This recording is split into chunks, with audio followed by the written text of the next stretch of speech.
Tata power बेपरुआ मनोभाव जोगु अकाଳରେ ଚାଲିଗଲା ଦୁଇଟି ଜୀବନ। 11 କେଭି ବିଦ୍ୟୁତ ତାର ସଂସ୍ପର୍ଶରେ ଆସି ଆରପାରିକୁ ଚାଲିଗଲେ ଦୁଇ ଭାଇ।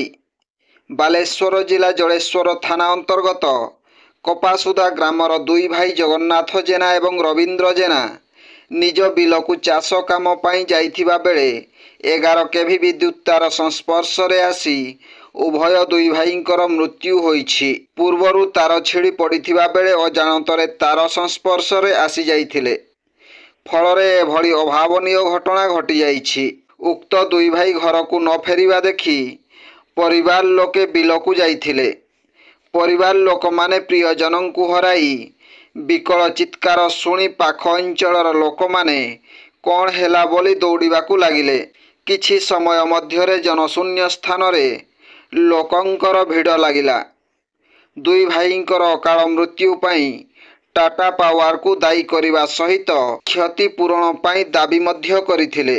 ଏ ଖବର ପାଇବା ପରେ ଘଟଣାସ୍ଥଳରେ ପୋଲିସ ପହଞ୍ଚି ଅଧିକ ତଦନ୍ତ ଚଳାଇଛି। ବ୍ୟୁରୋ ରିପୋର୍ଟ, जनजागरण ओडिया। भिडियो गुड़िक आपंक भल लगुला आम चैनल को सब्सक्राइब करने सह लाइक शेयर करने को भूलु नहीं।